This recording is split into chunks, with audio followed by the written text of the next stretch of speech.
mayoritas korban luka dan korban jiwa dari serangan-serangan seperti itu adalah wanita dan anak-anak.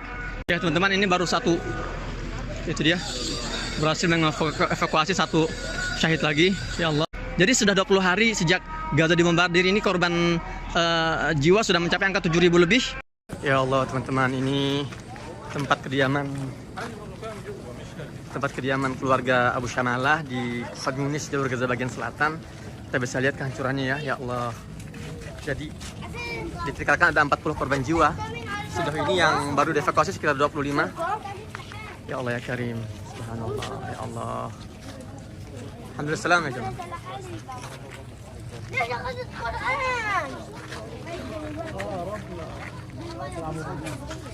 Ya Allah ya. كيف حالكم جماعة؟ الحمد لله. كويسين؟ اه كيف معنوية؟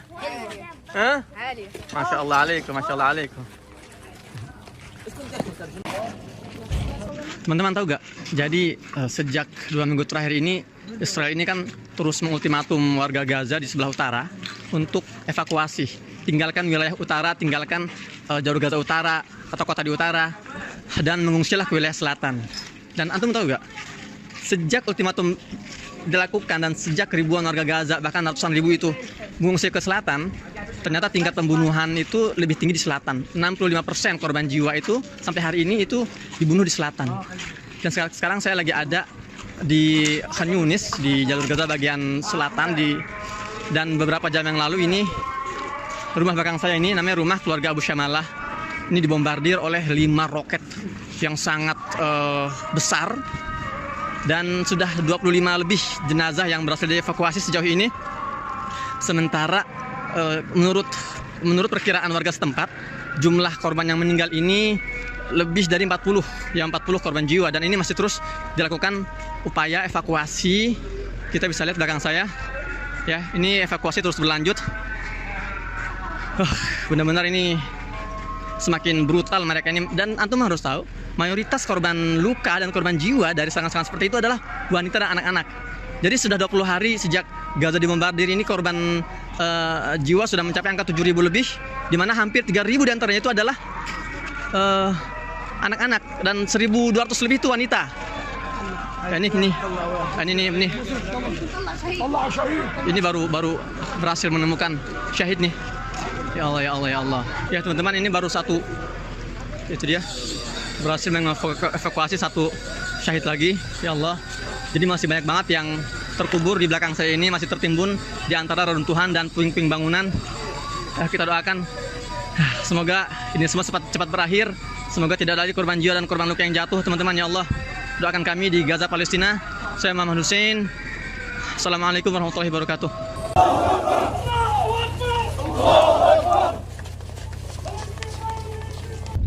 Assalamualaikum teman-teman, selamat siang waktu Gaza. Hari ke-20 sejak agresi Israel ke Gaza ini semakin brutal. Saya tadi barusan dari salah satu desa di wilayah selatan ini. Antum sudah lihat ya tadi laporan singkatnya. Ya, banyak hal yang terjadi dalam 24 jam terakhir. Bayangin sih teman-teman, ratusan ribu warga Gaza ini mengungsi jauh-jauh dari wilayah utara dengan iming-iming bahwa di selatan lebih aman, tapi ternyata mereka dibantai ketika sampai di selatan. La haula wala quwwata illa billah. Dan saya sebagai seorang aktivis kemanusiaan, saya mau curhat sama kalian semua ya. Saya juga dilematis sekali sebetulnya. Saya sudah banyak yang nitip ke saya. Sudah banyak yang mengamanahkan hartanya untuk kita salurkan, tapi kami di lapangan ini juga nggak bisa semudah itu menyalurkannya. Karena sebetulnya yang benar-benar dibutuhkan ini harusnya pintu rafa dibuka dan barang-barang logistik masuk, itu yang dibutuhkan. Kalau misalnya kita mau eksekusi sembako semua untuk ribuan warga, ternyata barang-barang logistik di Gaza ini sudah semakin menipis gitu kan. Dan juga untuk distribusi sembako ini nggak gampang teman-teman, ini resikonya besar, dan juga efektivitas juga kurang efektif sembako ini. Saya sudah jelaskan, sembako ini kan isinya kan seragam semua ya, minyak semua, beras semua.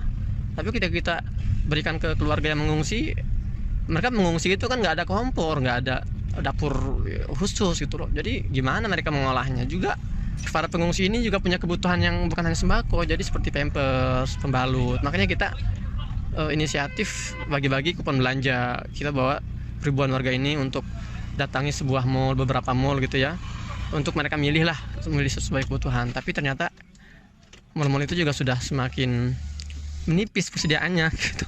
Nah, saya harus nyari lagi nih mall-mall yang masih ada persediaan gitu kan. Itu satu hal.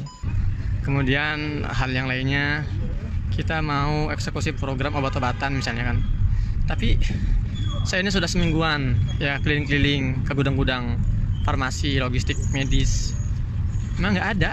Mereka sudah terserap semua oleh terutama lembaga-lembaga internasional kayak PBB gitu ya. Mereka sudah diserap dan digunakan di rumah sakit yang ada itu pun sudah habis.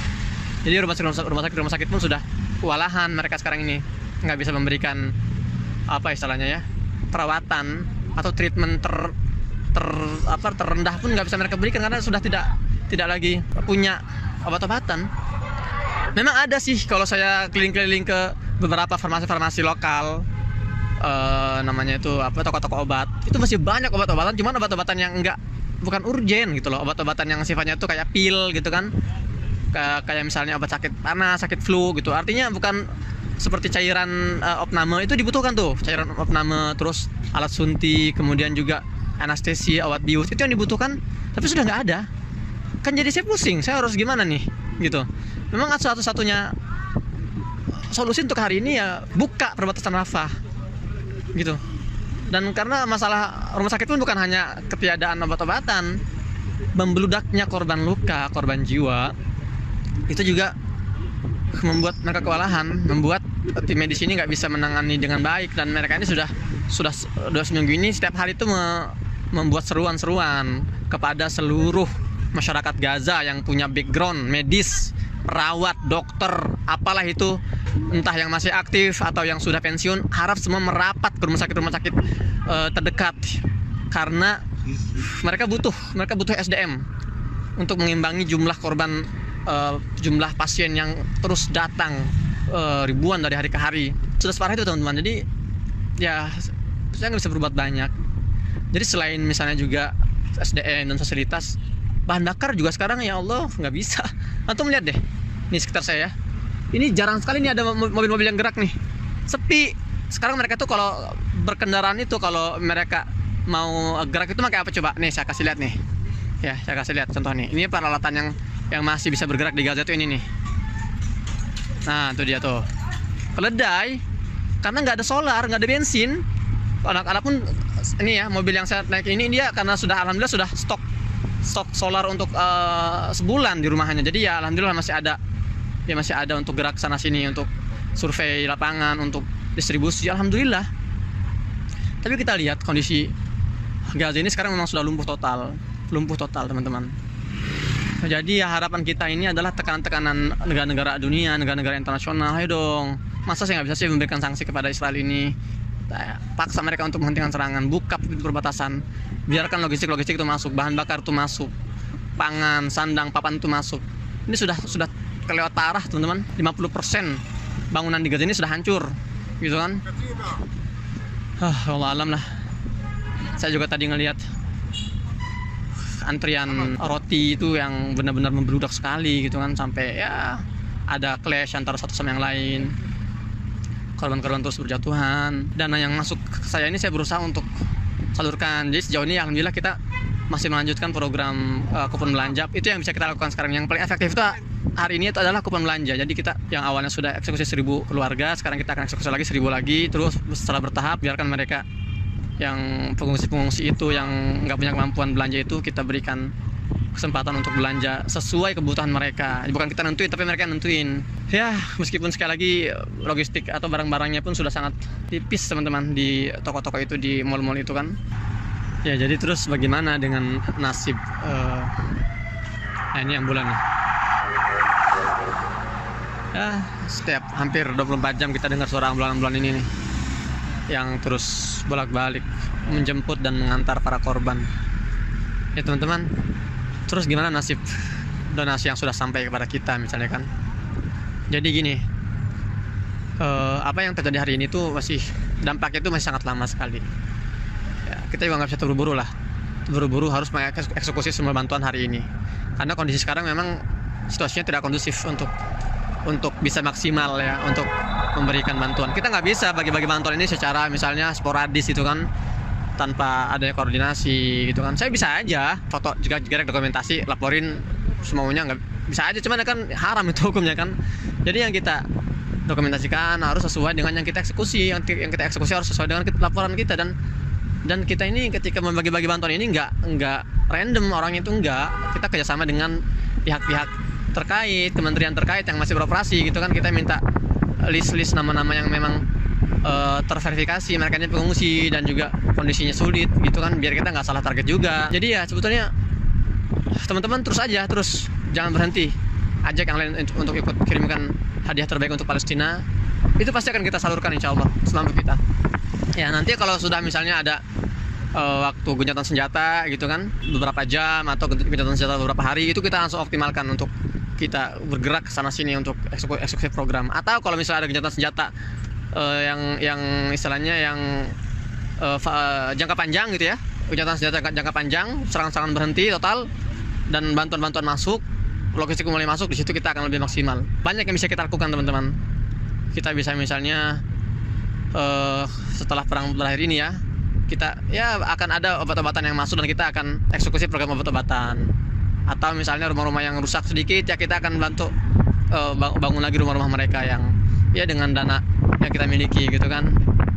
Baju-baju gitu kan, ini kan ratusan ribu rumah hancur berserta isinya, itu artinya kan baju-baju itu kan dibutuhkan ya, baju-baju untuk anduk gitu ya, alat-alat kebersihan juga, pakaian, sejadah, baju sholat, itu kan dibutuhkan sekali oleh warga yang mengungsi itu kita akan kita alihkan ke sana terbantuannya insya Allah taala. Tapi sekali lagi kita menunggu situasi benar-benar kondusif ya. Adapun sekarang sekali lagi yang paling masuk akal itu dan paling irasional itu ya kita kupon belanja ini ya, yang masih bisa benar-benar kita maksimalkan. Air bersih bagaimana? Air bersih juga udah nggak bisa di tempat saya ini, udah nggak bisa karena nggak ada yang bergerak gitu ya. Ya sebagian tempat-tempat supplier air bersih ini juga sudah dibom gitu ya, dan memang ya ini jadi krisis PR kita semua ini. PR kita semua. Banyak sekarang orang tuh minum, bahkan saya sendiri ini minum airnya bukan air yang bersih gitu. Air yang sudah terkontaminasi. Sekarang di pengungsian itu banyak tersebar wabah penyakit dan ternyata cacar air juga lagi tersebar nih.